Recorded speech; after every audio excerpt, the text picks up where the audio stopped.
Yes, and g'day everyone. Welcome to the show. Welcome to the TryPod live recap for round 7 of the 2023 NRL season. Knights impress at home, Manly shock the Storm, and the Bunnies points are flowing. We're going to get into all that and more. Before we do so, let me welcome in my co-host Winnie to say g'day and recap all of our best bets.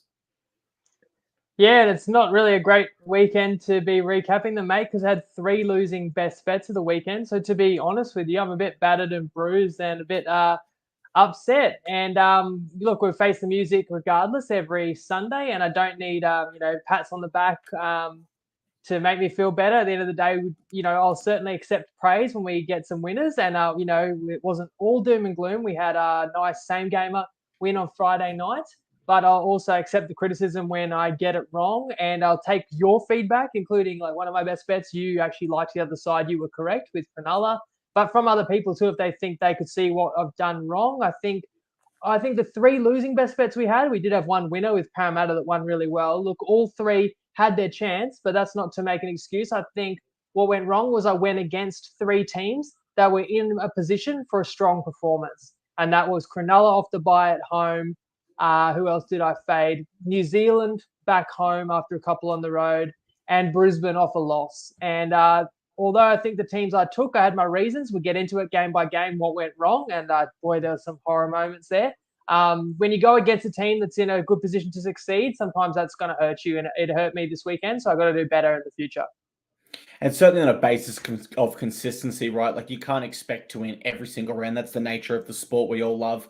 It's such a close competition. G'day to Dan. How are you going? And g'day to Luke. Of course, we are live, guys. So we'll be reading all of those comments as they appear. And yeah, Winnie, I don't obviously cover NRL from a betting stance like yourself, but certainly for UFC, I'm a big fan. And I had a rough day today as well. First time I finished with under 50% on a card. It's just one of those weeks, wasn't it? But that's all right. You know what killed me this week as well wasn't just the games I lost best bets on, but then ones I didn't have a bet on. They didn't go the way I wanted. Yeah. So I really didn't enjoy the footy too much this weekend, probably outside of 2 games. But that's going to happen. You're going to have these rounds where anything you touch, whatever can go wrong does. And then whatever you leave alone, of course, would have been a pretty comfortable winner, such as the Thursday night game where I said multiple times I was that close to best bet on Souths. And it started, as you can lead into it, it started looking like I was glad I didn't lay the points with Souths. And my Dolphins had a strong start. But of course, as you can say by the final score, it would have been a good best bet winner to kick off the round. Spot on, and certainly I can attest to, not only did you say it on the pod halfway through the game when we were chatting about this one, that was certainly the discussion we had. But yeah, Rabbitohs do win this one 36-14, a pretty big victory in the end. My MVP was Cody Walker. He exploded in that second half with the 4 line break assists. Prior to this one, Wayne Bennett had 7 wins in a row against the Bunnies, but they were just a little bit too good for Bennett and any side he could have brought really that night. Yes, although I have to say it was an outstanding start by the Finns, including scoring, I think, in the first minute into the game. And in fact, the whole first half, I thought the Dolphins played with real purpose and real power. Not too enterprising, not too many frills, but just tackling hard, running hard, that good old formula. And that was en route to a 14-6 halftime lead where I just felt like the Dolphins starved the Bunnies of possession. And I always felt that the Bunnies were very threatening, and when they had the ball, they could score. But the Dolphins did so well with their high completions and with playing the field position game that the Bunnies didn't really get too many chances. However, in the second half, the tables did turn. Ultimately, the Rabbitohs got possession, and when they had it, it was quite clear that they couldn't be stopped, and they got themselves back on top. In saying that, the line for this game was 10.5. And I feel like the killer blow in this game was the hour mark where it was only 20-14 to South Sydney when Kenny Bromwich was sent to the sin bin. And in that time, Souths piled on 3 more tries, and that, blew the game wide apart. I thought Jairo was impressive in his return. And Davey Moali, who was also on the bench with Jairo, a couple of massive impacts they had. If you want to stop Souths, it starts with stopping their forward pack's momentum, which the Dolphins couldn't do, particularly in the second half. No, they provided some resistance in the first half, and you'd probably say their forward pack was on top. But yeah, I certainly agree. The second half was a bloodbath. You asked me in the preview my best sort of 1-2 punch in the NRL. Previous years, it would have been Smith and Harry Grant. Obviously, they're not there just yet, but Mawali and Arrow, if they are to keep coming off the bench, like they are now, then certainly a big option for them to sort of press their claim there as a great 1-2 punch. The sin bin, it really hurt, and still not quite long enough yet where we've got enough data to indicate just how hurtful a sin bin is. But in this instance, it really did allow the Rabbitohs to take the game by the scruff of the neck, which I thought Cody Walker did remarkably. A quiet first half, and I feel like a little bit of a broken record, Winnie, but I do constantly say that the Bunnies are a team where once their forward pack wins the middle, they've essentially won the game because teams don't have a way to stop Latrell and Cody Walker at the same time. They're just simply too destructive. And yeah, that Kenny Bromwich sin bin was a little bit silly from a veteran. You would have thought Kenny would know, certainly with how the game's trending, that wasn't going to end well for him at all. But in the end as well, there was a 9-2 penalty count against the Dolphins. They were great in every other statistical area, but the 9-2 penalty count didn't help them at all. A highlight for this one was Campbell Graham crossing, though. We had him as our take on Toppy try scorer. First one was a little bit dubious, I will say. Wayne Bennett wasn't happy at the press conference. He thought there was a push in the back, which led to that try. But in typical Graham fashion, he crossed for a second. Great game there by the Bunnies, and probably one where we look back and wish we did take them for a best bet. Friday night, the Sharks defeated the Sydney Roosters 22-12. My MVP was Nicho Hynes. He continues to press his case for a New South Wales Blues jersey, and his coach, Fitzy, after the game, he said Nicho Hynes would not look out of place in a Blues jersey either. We were live on TikTok for this one, but maybe a chance here to reflect on that live and expand on this game a little bit further. Yeah, that's right. We did the whole game live streaming, watch along. So we obviously shared a lot of thoughts on this game throughout the whole encounter. And I think we had about 1,500 people joined in. Now, we did that quite impromptu. We might have done a post an hour or two before we went live, but we didn't really hype it up because it was a bit of a dry run, bit of a trial, just see how it went, see how many people got around it. If you were someone that watched it and you actually found it interesting or got anything from it, let us know, because it worked pretty well. Like it flowed pretty well. I didn't mind doing it. It kind of felt like with the technology, it's like being in the room with you, sitting down, just watching a game and shooting the breeze, and covering some other topics along the way, but great to interact with people. So again, people who watched that might have heard a lot of our thoughts on this game, where the mixed matchup was on the line. And I recall saying that I want 24 points. That's the number I have in my head for the Roosters. And of course, the Warriors a day later did score 22. And the Roosters were on track at halftime with 12. It's just unfortunately that's where the scoring stopped, which also cost the best bet, which was Roosters -2. But I give you credit, you did have Cronulla. You picked Cronulla head to head.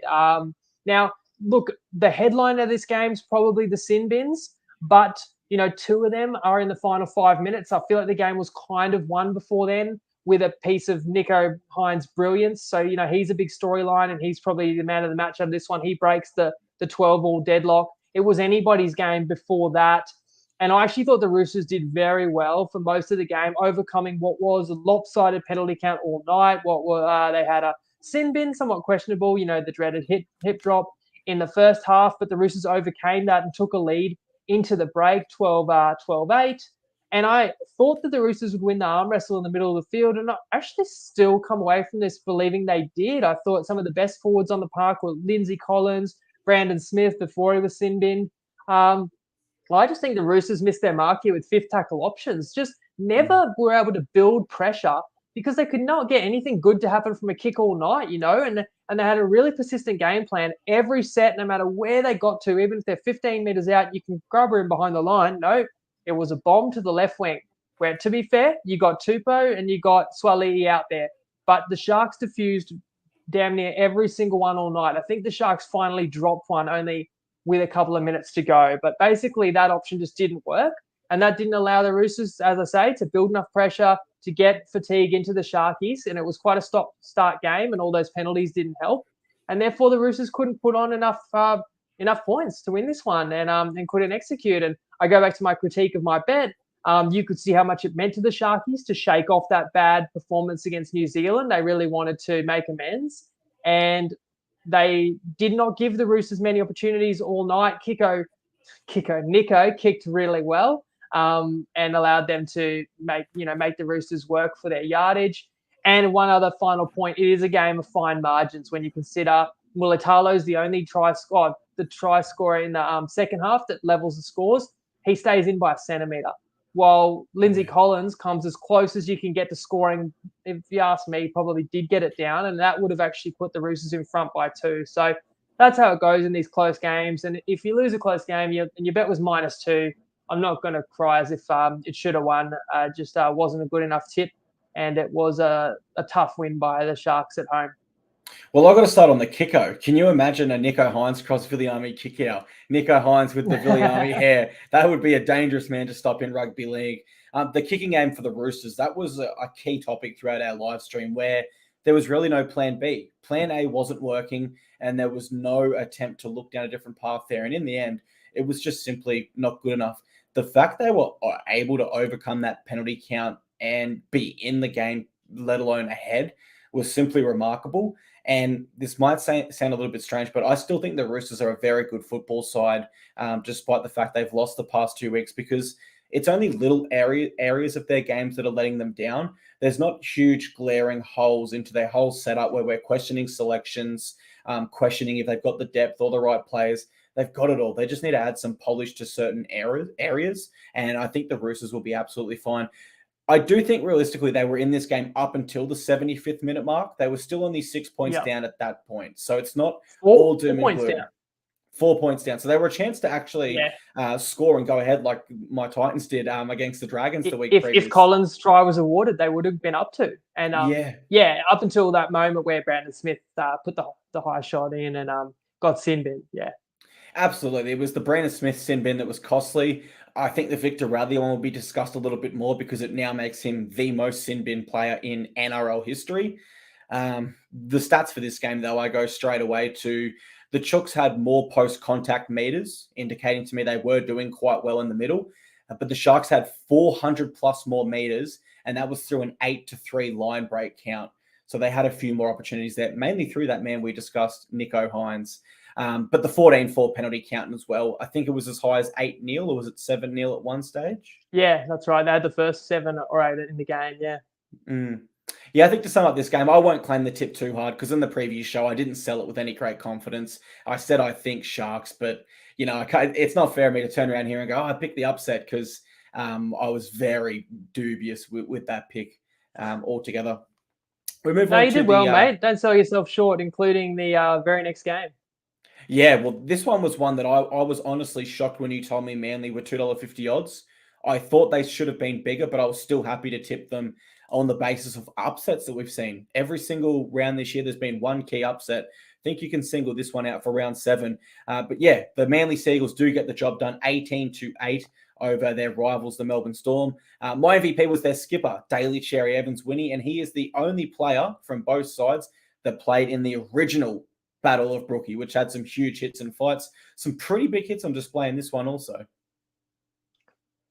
Yeah, as you would expect, you could see that Manly, what they can do when they actually put their mind to it. And that annoys me because I had Manly last week and they dropped a steaming turd on the field in Penrith, but then they came out here and really played hard like they wanted it. As I see a comment, record hasn't been great since Alexi left. So to be fair, that's 2020 Alexi left. 63% winners in 2021, 62% winners in 2022. That is great. That is great. But put my hands up that this season we're 50-50. So far 10-10, which is not. But isn't it weird how in this very game, we had an $8 winner on same game multis. Our third same game multi from 6 this season, third winner, $7, $7.50, and $8. That's actually kind of insane. So same record on same game multis as I've got on best bets, which are, $1.85 average price. And we've got a better record on mixed matchups as well at 4 and 3, and they're always underdog price as well. So it's kind of, look, that's the highs and lows. That's the roller coaster of punting sometimes. And in other years, it's kind of been the other way around. But that's how it's gone so far, and we'll cop it. But I did say as well that I would have been with you on Manly, even though you kind of contradicted yourself in the preview because you said you like Manly to win, but then you're shocked that they're only paying $2.50. Yeah. But usually, if you like a team to win, you should think their price is too high, not too low. But anyway, you did pick the double upsets on Friday night.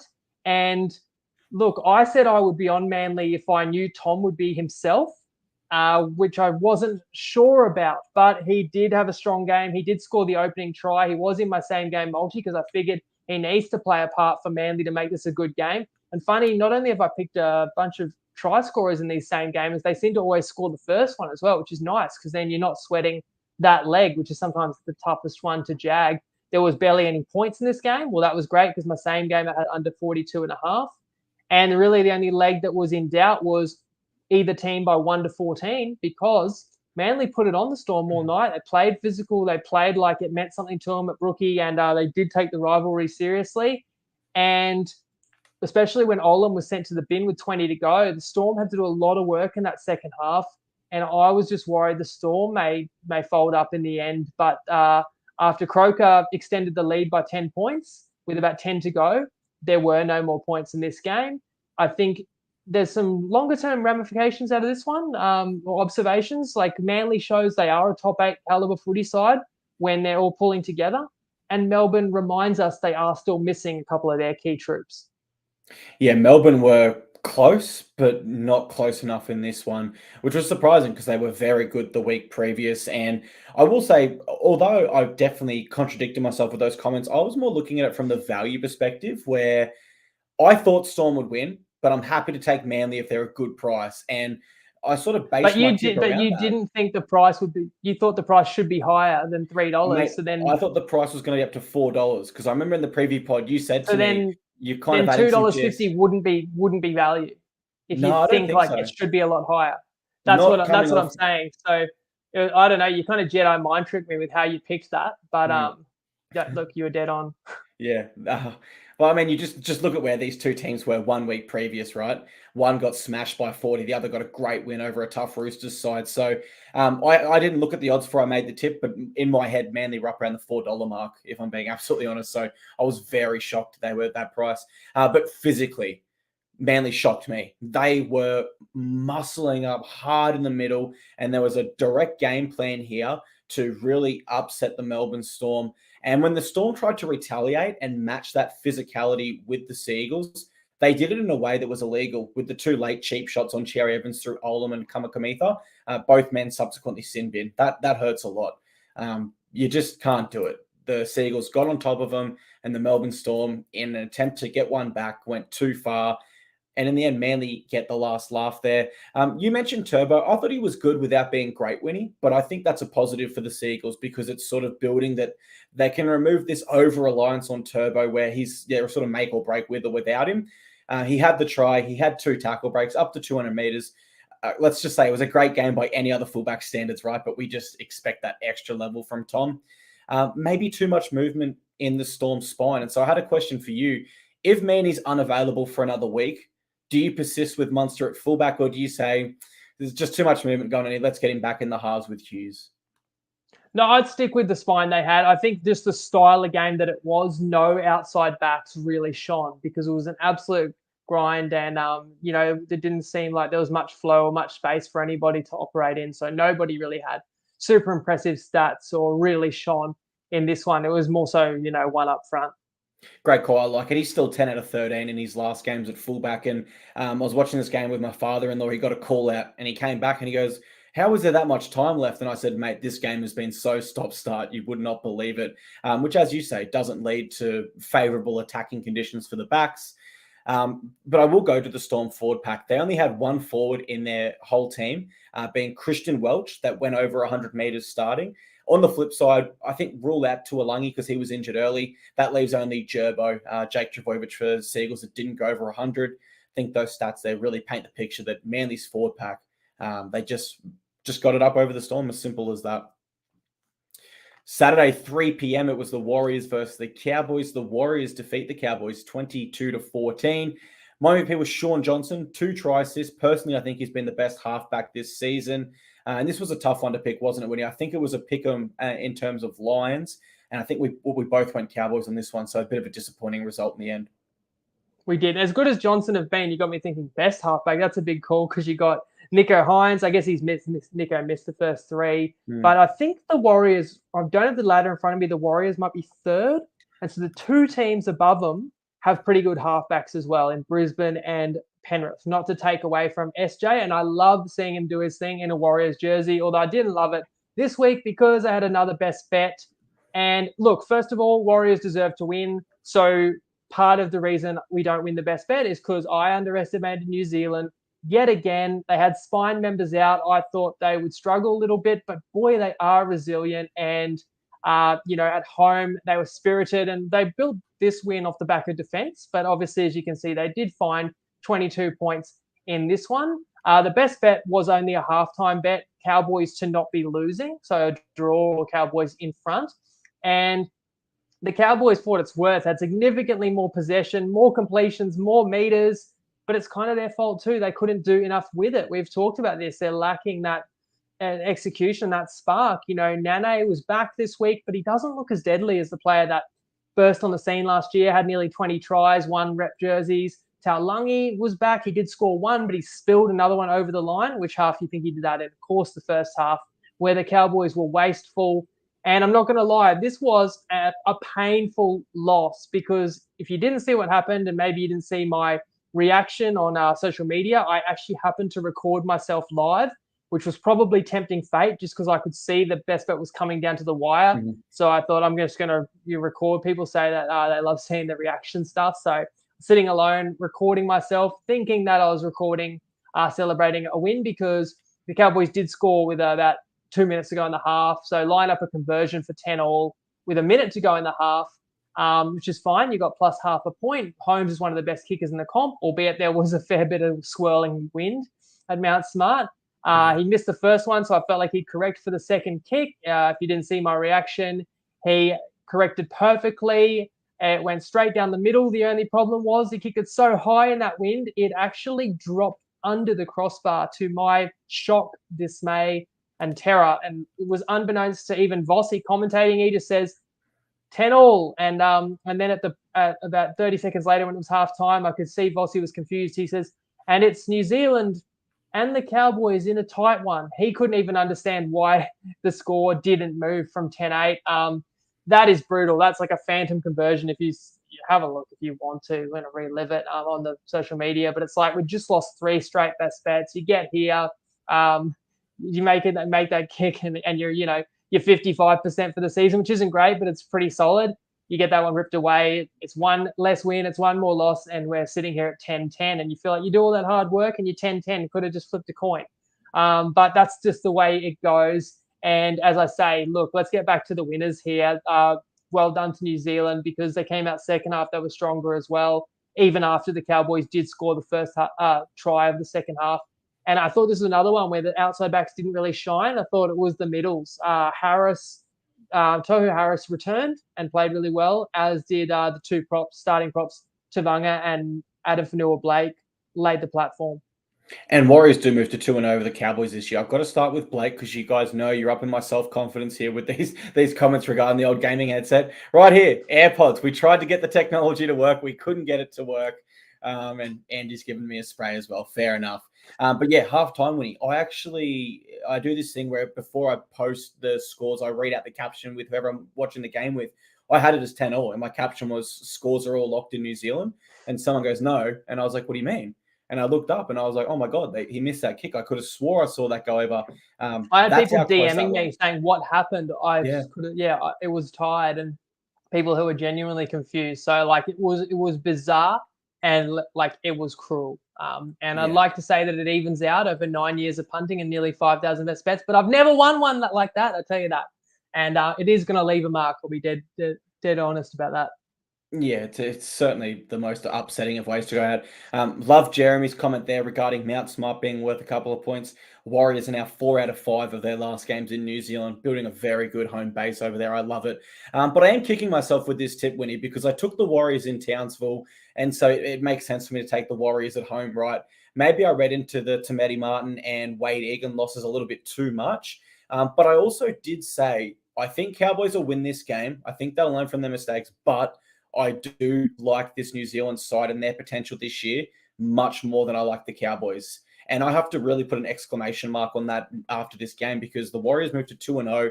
And I'm just left with so many questions regarding this Cowboys side because it's not as if they were starved of possession or didn't have opportunities to score in this one. They were tackled something like 60 times in the Warriors' 20-meter zone. That is a hell of a lot of opportunity. And for one reason or another, whether it's the halves not clicking, whether it's them lacking strike out wide, which we've sort of alluded to in previous weeks, they just weren't able to convert anything to points here. Where the Warriors, on the other hand, they just fought tooth and nail for everything and were absolutely awesome. Cowboys, they had a good opportunity here to get one back, go 1-1 with the Warriors, a side they've been favored to beat on both occasions and have failed to do so. And look, I go back to this, and I know people are going to say it's Titans bias. The Cowboys were lucky to beat us. We were on top in that game, and when Brimson and Kieran Foran went off, they're our two most experienced spine players, two of our best players. Take that win out if you think I'm being too biased. Fair enough. Their only other win is a 1-point field goal win over the Raiders in round 1 in Townsville on a very hot day where they had a great advantage with the preseason conditions training there. So for the Cowboys, it's not looking good. It's just not looking good for them at all. Something has to change, and it's going to have to change pretty quickly, I think. After that, it was the Panthers versus the Newcastle Knights. This has game of the round written all over it for me. The Panthers scrape home 16-15. And my MVP was Isaiah Yeo, 47 tackles for 0 misses, Winnie. I just hate when people tell me this guy's overrated. The World Cup last year, he had 100+ tackles in the finals for 0 misses. An absolute weapon. But on the focus of this game of the round, right? You've got to say so. Oh, it was a ripper of a game. It would have been one of the most memorable kind of Knights home victories in probably decades, since like the Joey era that I can think of. But this was another game for me personally this round that just I was so sad when it ended for the result, because although I didn't have a tip on it and I was very surprised by how close the game was, this was a massive opportunity. If you go back to my long shots I've tipped of Knights most improved and ladder handicap, like this could have been a huge win to grab given the circumstances and who wasn't playing for Newcastle. And we ultimately get denied. I really respect you giving man of the match to Isaiah Yeo, who was awesome, but of course the other player that easily could have won it, and I don't know who the Dalian voters gave it to, but the Iceman, Nathan Cleary, kicking not one but two, decisive field goals in this one that was the only difference.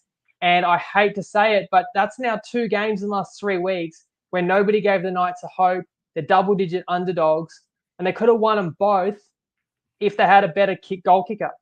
And Miller has been a bright spark, but he literally had a shot from basically the same spot on the field in both games. And I feel like even the way he's pointing the ball, and well, not just me saying this, I don't know why I critique goal kickers. I feel like maybe we did do a video a few years ago for TryPod. I went out there and I can kick them all right. So maybe therefore I think I'm qualified to critique other kickers. Of course, it's totally different kettle of fish, and they're under fatigue and pressure that I couldn't imagine, of course. But even the commentator said the ball looks to be pointed like left, and sure enough, drags it left. It's only a chance to beat the back-to-back premiers. They didn't get another chance because Penrith scored it or kicked the field goal in the first set of extra time. So that's tough for the Knights because there's not really a moral victory. You can't put it down to one mistake, of course. I thought they dropped the ball at crucial moments in the second half, and I don't want to single anyone out, but Jack Johns is actually establishing himself as a solid first grader, important part of this side, but he dropped it playing the ball twice in the final 15 minutes, which really hurt him. But bless you, if we're going to keep talking about Knights' mistakes, and I think I'm only saying this to say how impressive it is they still nearly won. I mean, they gave away a penalty in possession because I think Dane Gagai yelled "F me dead" when he was playing the ball. That directly leads to the Panthers' first try. And, you can't make mistakes like that against, the best team of the decade. What were the other mistakes? They dropped the kickoff, not once, but twice. They missed 2 other conversions in the first half. Not a mistake, but they conceded a 40-20. Just lots of things that you'd think you can't do that and beat the Premiers, but they still nearly did. The Knights led 14-4. Penrith pulled it all the way back to 14-all, but the Knights were in front again with 3 minutes to go. Tyson Gamble field goal, can't recover the kickoff. And as I said, Cleary drills it there, given that opportunity. And then in the first set of extra time, somehow the Panthers, I missed the toss, but how are you able to receive the kickoff and run with the win? That has to mean that the Knights chose to Yeah. kick off. I don't think you should kick off when you're running into the wind, because you're inviting clear. You means the other team's going to have the ball, and you really want them to have potentially 3 sets with the ball with the breeze at their back. So that's a very little nitpicking. At the end of the day, it doesn't matter. Well, it might matter. Yeah. We'll never know. But look, I feel as though Frizzell was great again. Fitzgibbon, man, I'm shouting these players out because the Knights had to do a lot of things right to be in this position. Ultimately, it's those 2 superstars that get Penrith home. They will feel very relieved, but it's 2 points all the same. Yeah, I'll start with the Knights because I was so impressed with them, even though they did get the loss. I feel like we can talk about a lot of moments, and everything you just said there makes absolute sense. There were so many brain explosions, poor moments, but in the end, I think as a Knights supporter, you have to look at this and think, well, we were still in it. It was our game to lose, and unfortunately, in this instance, they did lose it. A great footy cliche, but you can't beat yourself when you're coming up against a quality side like the Panthers. The Knights did beat themselves in a lot of silly errors there that they could have avoided. Some things did go against them, like the Jerome Luai hair pull when Frizzell was trying to grab the jersey. That was unfortunate. There's a few other unfortunate moments. As for Jack Johns, yeah, I agree, but I do think that was an element of fatigue, and that was because Brodie Jones was ruled out. So straight away, they're up against it. A great forward pack, and they're a forward down from the start of the game. But yeah, I'm going in confidence watching this Knights team every week, and I think the players must be as well. This was the largest line this round, I believe. It was minus 15.5 in Penrith's favour. And in the preview, I really wasn't sure whether Penrith would cover that or not. I think that shows how good the Knights have been in recent weeks, but also how good we know the Panthers were, right? But I don't think there's many footy fans where if you were in this game, you would have said, well, this scoreline to start with, but even any world where the Panthers only just scrape home by 1 point. The Knights were the better team here. That's what I've got in my notes. That's how I felt watching that game. Their goal kicking let them down massively. The strange one for me, no one's going to talk about this because the Panthers won in the end, was the Lachlan Fitzgibbon high tackle on Nathan Cleary. Like, there's barely anything in there. There's no doubt Cleary's faking, being hurt on the ground, rolling around. But that has to be a penalty, right? Based on what the referees have done in other situations this year. It would have been such a harsh penalty. They said, look, he didn't hit you high. So then you'd have to say it was late, and it wasn't that late. He kind of just had the arm out. You know how they like to let kickers know they're there a little bit after, but it wasn't hard. Nathan took a dive, and I think they actually got that part right. My heart was in my mouth. In the end, Penrith found a way to win it off Cleary's boot a couple of minutes later. Yeah, I'll probably say it was one of those ones where I think based on consistency, it's probably a penalty. But I'm happy that common sense says that's not a penalty. Pens will be hard to beat, though, next week, Winnie. I'll tell you that much. It was one of the games where usually a side loses and they learn something and come back. Panthers still able to scrape a victory and learn something in the process. So very fortunate there. Knights get Kalen Ponga back next week. Plenty of positives for both sides. Not too many positives for this game, though, if you're a Titans fan like I am. We lose to our big brother 43-26. My MVP was Payne Haas. There's no stat for this, Winnie, but I think we actually tackled him to the ground properly 4 times in the whole game. We just could not stop him. We could not get him down. He was simply too good, as were the Broncos, unfortunately, over my side. And I hate to say this after the fact. It's just like I told you this weekend, just really bothered me. When I look back to Wednesday, things could have been different even on Wednesday. The first thing I looked at when I liked the Titans in this game was first half line. But the first half line was 4.5, and I could get a 10.5 for the full game. So kind of just based on the numbers there. If it's 8.5 versus 4.5, I like the underdog with the 4.5 because it can get ugly late, but you get that extra full key number. I went 10.5, and as you guys know, that ends up being blown away. Why did we lose this bet? I'm sorry to say this to your face, Clarky, but part of the reason we lost is because I put a best bet on a team that is feeble enough to give up 43 points at home to their biggest rival. That's weak, and there's no excuse. And just because they thought they were going to win and then the game was taken away from them is no excuse to kind of fold up. And I know there was a sin bin and everything, but that's just not a level of defense or intensity that I needed and that I expected from a team I was backing. And I bet against Brisbane in a spot where we all knew that they would probably rebound, and they're a high quality side, as I've identified as well as anyone this year, highly focused, and with the addition of Reece Walsh, a team that can really hurt you with being explosive in attack. So not really, I don't want to make excuses. That's why the bet lost. But if I break it down a little bit closer, I have to say, and you brought up the Titans lost to the Cowboys, and it's a similar trend here of the Titans just giving gifts to their opponent. I will touch back on that, but my computer's telling me low battery. I have a feeling I haven't got it plugged on at the wall. Can I hand over to you to share your thoughts, and then I'll dovetail and I'll cap after that. Absolutely. I think from my perspective here, guys, you guys know it's always really hard for me to remain unbiased because I'm a massive Titans fan. But I sort of look at this game and I think there was a turning point where Reece Walsh, I thought the ball come off his hand and went out. We sort of came back, and at the end of that set, Broncos go the whole field and Tino ends up in the sin bin. I'm not going to harp on that too much because I do think when you look at any 80-minute performance for any team, you're going to find a number of excuses in there. Quite simply, the better side won. The Broncos were better than us on the night. They've been better than us in recent games. The Tino sin bin hurt, no doubt, and the circumstances that led up to that. I wish they didn't occur, but you just can't take anything away from the Broncos here. For the Titans, the only real positive for us was the first half where we matched it with an elite side like the Broncos. But there's a worrying trend in our recent games with the Broncos where we're up at halftime and they just come back and smash us in the second half, which is really, really upsetting. We've really got to work on that in general, but especially against our biggest rivals at a sold-out Cbus Super Stadium, which we haven't sold out since 2010. So really disappointing result. Yeah, we all know the Titans are very inconsistent and one of the bottom 8 side for a number of years in terms of defense, as Jeremy comments there, to reserve grade stuff in their defense. But the old adage that defense is attitude. That's why I thought if I pick them in a derby game that means a lot to them, home against the Broncos is almost your grand final when you're not really a top 8 side.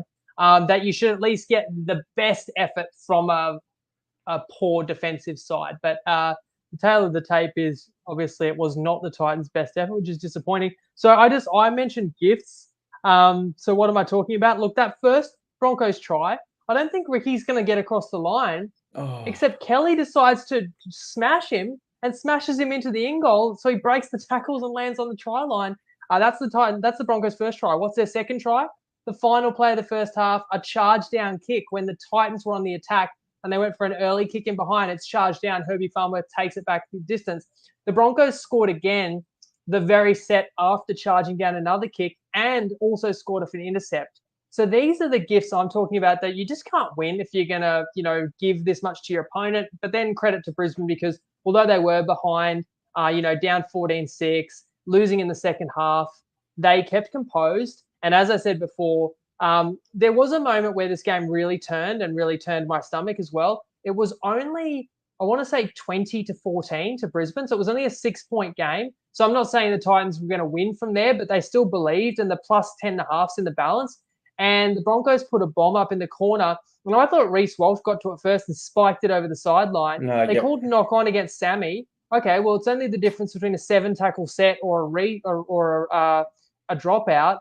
The Broncos got a repeat set, 6 again on that set, and then Tino got sent to the bin. They then kicked a penalty and went bang, bang, try. So it was like 14 points in the blink of an eye when I actually thought it should have been the Titans getting the ball off a dropout. But I really probably don't want to clutch at moments of certain games because you can do that with nearly any game to make a case for any side. So let's just say took not a very good side against a very strong side, and 10.5 wasn't enough points.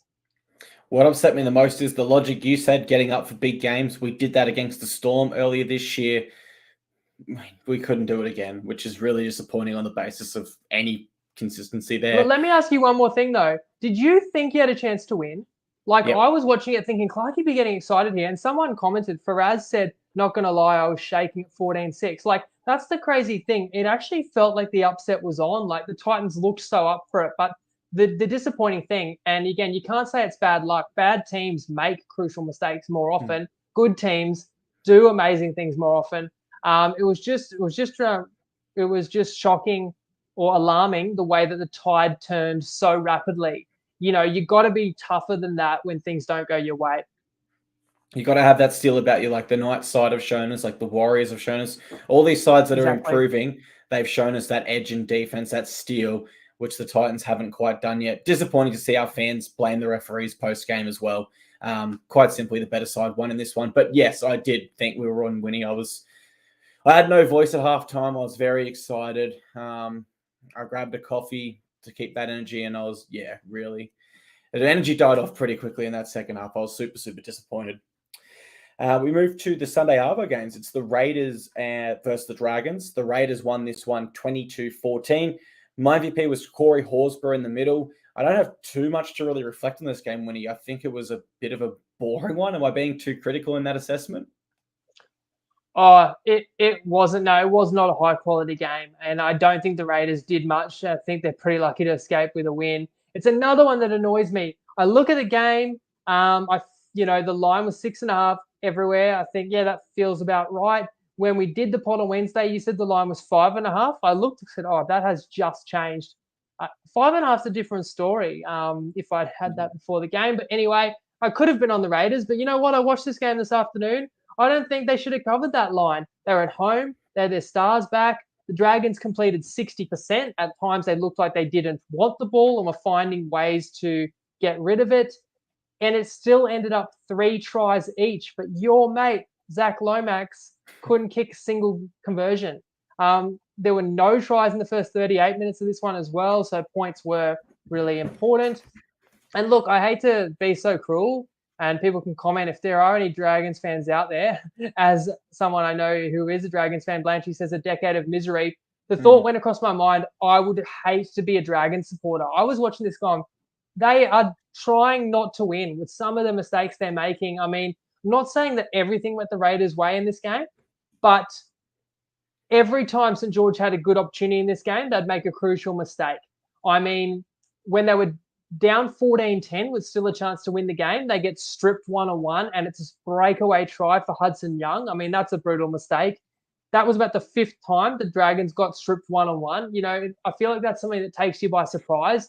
It just kept happening to them. They kept giving it away. I thought what really killed the Dragons too was when they were winning the game and playing against 12 men, giving up multiple repeat sets through just lack of discipline. But then a try to Timoko, when you're up a man, when he picks it up from dummy half, and everyone knows he's a bowling ball and he's only got one thing on his mind. You just have to get in front of him. And the St. George weren't willing to get in front of him. I know Jack Bird and a couple others gave a couple of the fellas, it was one of the bench forwards in particular, but it was a couple of Dragons with a horrendous miss because there's no hole, no overlap, just ran over people. You're winning the game by 2 points, so like 15 to go. Like if you're ever going to actually put your body on the line and make a goal line tackle, that was the time. That was not the time to give up a soft try. That would be embarrassing, in Jersey flag. So that ultimately was the match-winning try. And that's why the Dragons lost. You don't want it enough, then I don't know. Do you need to change the coach? Just a totally funny sidebar. I was listening to the commentary with Flanagan, and I felt like he just kept criticizing the Raiders all day. Like he was frustrated, like he wanted the Raiders to win. And I thought, he wants the Dragons to lose this because he wants the Dragons' job.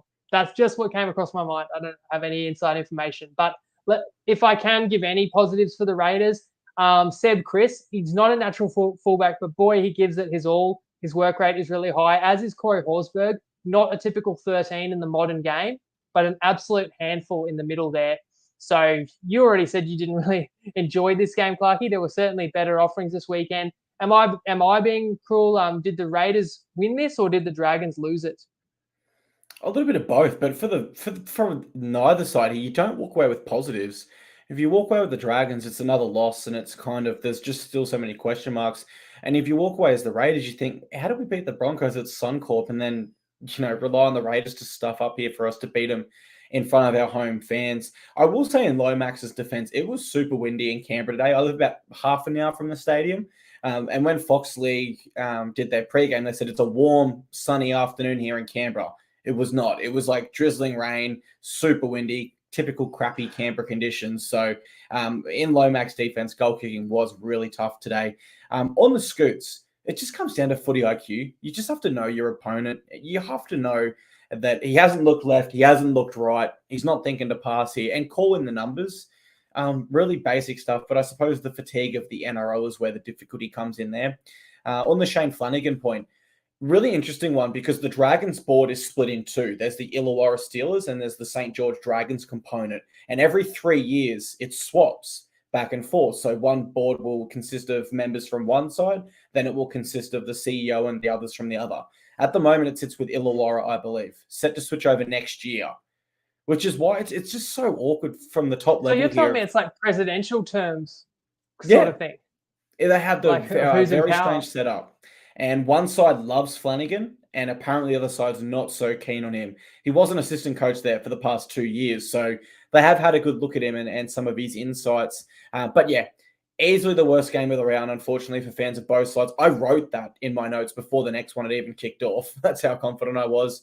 Well, I tell you, if they put in a call to Billy Slater, his interest after today would be less than 0%. When it was last time. You could not pay him enough. You could give him a 50% ownership in the club and he'd still reject them because at the moment with how the Dragons are playing with their roster, the fact Ben Hunt has said he doesn't want to play for another coach, the best player, it's not really an attractive job that anyone would want to be taking over. Really, that was my only other note of consideration. That I finished this game and I just think for the Dragons, they need a new coach. It's as simple as that, but I can't see there being too many options. Gus Gould. Jason Riles. Jason Riles is the obvious one if he wants it, but he probably wants to stay in Melbourne. He's in the same boat as Fitzy though, and Cameron Ciraldo, where he's such a highly touted coach, he can choose which job he takes. Ciraldo didn't want the Tigers. Fitzy turned down the Dragons. He's turned down multiple other clubs. They wait for that right opportunity. But the difference is Riles is from Riles played for the Dragons. I'm not sure if he played I know he definitely played for the Storm. That's the connection there. Fact check that in a second, maybe. Is anything else on this game? Sorry. Or else? Yeah, so that's where he might feel that connection. That's what they should hope anyway. If Melbourne potentially might want to give the coaching gig to Billy Slater. Otherwise, Riles might think he's next cab off the rank. But anyway, sorry, we are turning into NRL 360. Let's get back to TryPod Live recap of a game that actually went our way from start to finish. Yeah, and that was the Eels versus the Bulldogs. The Eels get up with a big margin there, 30-4. My MVP was Regan Campbell-Gillard. He was awesome. 11 tackle breaks in the middle, close to 200 meters. A player that's really pushing his case forward to return to the blue side for game 1 this year. We had a best bet on this one, Winnie, so I know you're happy. Take it away, mate. Yes, I mean, it just goes to show the weekend could have been worse. We were 0-3 going into this, end up 1-3 on best bets. And as I say, even in a terrible weekend, we did win that $8 multi. But in this one, look, it was an arm wrestle for the first 20, but after that, the Eels just blew it away. 3 first half tries, 16-0 half time. You know, the Eels early in the year, the critique was they had a really thin back row with the suspensions and injuries. But now it's like your starting back rows, Madison, Lane, Hopgrave. It's actually a strength. And the Dogs were already without Addo Carr, and then they lost Carraz early. That's the last thing they needed. The Doggies scored first in the second half to maybe think they're going to mount a comeback. But ultimately, as I said, for the reasons in making Parramatta best bet -8, the Dogs are depleted right now. In fact, we've gone against them the last 2 weeks. They've played a contender or a high-level side in Para and Souths, and they just have not been able to compete with those teams. And you go back even 2 weeks ago, 2 or 3 now, like the Dogs only scraped that win against North Queensland. They scored in the final play of the game, and that win's looking less and less impressive as the form lines go on as well. So the Doggies are in trouble and just need to get some key troops back on deck, really. Yeah, I think the Doggies are in trouble, but I'm not too concerned. I still think they were good. I don't think that scoreline's particularly fair to them at all. It's just the injury toll they have at the moment. And let me say this, the Dogs, I didn't think they were going to play finals this year with the injuries. They're not playing finals this year. I'm sure that internally they still believe that. I'm sure a lot of us externally, unless you're a Dogs fan, can see it's going to be pretty hard for them this year. So they need to go to their young guns and they need to take advantage of this, Winnie. They need to make sure that when they're in a position to start pushing for the 8 again next year when they're healthy, that their young players and the depth around their squad has the experience. So I couldn't understand the decision to move Jaden Ockenbaugh to the wing, who had 4 errors and let in multiple tries to Sevo, over Jarrell Skelton, who's played for Rugby Sevens Australia, had a try last week in New South Wales Cup where he beat 5 people on the sideline with about this much space. They've got an opportunity here, Winnie, to blood some young guns and put themselves in a great position next year. But the decisions they're making to bring in players that we've already seen in the NRL, we already know Jaden Ockenbaugh is not going to be a long-term solution anywhere. You've got to be smart about these selections if you're the doggies and accept that, yeah, these young guys are going to make errors and we probably might not win as many games than if we played these tested people. But long-term, I think it completely makes sense for the Bulldogs to start building to next year with the injury toll they've got. And it's their spine as well. I mean, I feel like I've just said a few positives about the doggies. A negative has to be their spine, Winnie. Why is Reid Marnie playing halfback and why is Kyle Flanagan playing hooker halfway through a game? On what planet does that work? I can't understand that decision. Do you make anything of that decision? I mean, Marnie just looked like he was trying too hard. It's against his team. It's one of those games, the game's getting out of hand. You're trying to change the game. Look, Hayes Perham, we question him at fullback. You've got Crichton coming next year. He does all right. Like, he's doing what he can with his opportunity. He's just not a star, so he's never really winning them games. Burton's fantastic. Flanagan's kind of like a placeholder. I feel like he's at an age now where if he's going to really cement himself, like, it's now or never. Otherwise, they're going to look to upgrade that position. And we always talk about 13 being such a key position in the modern NRL. Like, I feel like it's not a strength, a position of strength for the Dogs either. But of course, plus they're just thin on forwards. And then I mentioned, like, their 2 best outside backs injured in the 2 most recent weeks. So then you flip it to the other side of the equation. Parramatta made the grand final last year, and they're getting troops back on deck, and they were not impressive, or they were not convincing a week ago against the Tigers. So you kind of felt they might go on with it here. That's exactly what they did. So it's going to be tough for anyone to beat Parramatta. When do we start moving the Eels into the same sort of basket as the Cowboys, where it's like, well, they were a great side last year, but they haven't shown enough this year for us to believe that they're finals bound. You still feel they're finals bound, or they just haven't shown enough? Yeah. So the difference between the Cowboys and the Eels, it's an interesting comparison because they both made a prelim last year. In fact, they played each other in a prelim. Look, for one, Parramatta had a way tougher draw, so you can actually excuse it. And for another thing, more of Parramatta's losses have been tight, where you could have said one play different, they could have won. I feel you can't make as many excuses for the Cowboys, and I have to look at every team really closely because now that I think about it, not only have the Cowboys been disappointing, I've been on them for best bets now, I think multiple times this year where they've, underperformed. And so it's funny because a year ago they were burning me at the start of the year because I gave them no respect and they were overperforming. And I finally corrected and caught up and had some good winners on the Cowboys through the back end of last year. But now, what's real? That's the thing, because you can make excuses for teams when there's key personnel out, which Parramatta and North Queensland have that in common. But it looks more promising for Parramatta to me. I'd rather be with them if I had like a top 8 bet at this stage. Completely agree, mate. But I will say the only game I've really been impressed by Para this year has been their win over Penrith. I feel like their wins over the Tigers and the Bulldogs weren't as convincing as they would have liked, but it could be that fatigue of a really tough opening draw. And of course, we did have Gutho here for a take on Toppy try scorer. He finished with 2 try assists. He was around the footy all game, but just wasn't to be. So my apologies there regarding the potential try scorer. But if you're happy with that, Winnie, that seems like that's our recap for round 7. Anything further from yourself? Yeah, you had a double up with 2 players for take on Toppy this week to make up for not having one last week. So Campbell Graham at 260 wins, Gutho at 240 loses. The net result is still a plus 60. So you are in front just on those try scorer tips alone through 7 weeks, which is solid work, mate. Mate, I'll keep doing my best. I'll go to the stats, see what we can find if there's anything interesting there. But yeah, and I'll thank keep you very giving much. you games where I think teams are going to succeed, like Bunnies, like Eels. Hopefully gives you a chance to pick some scores. I've got my old plates on, that's for sure. But thank you very much to all our viewers for being here with us. This round we'll actually be meeting each other in person, Winnie. So that's very exciting. We have a feel-good moment for everyone Oh, mate, watching that's here. right. The Winnie Clarkey Cup is on next weekend. So tune in Wednesday to hear our breakdown of that one. Absolutely, guys. That's Wednesday, 6:30 p.m. We'll be there to preview everything round 8 and give out all our best NRL tips. Thanks to everyone for tuning in, and have a great week. We'll see you Wednesday. Lego.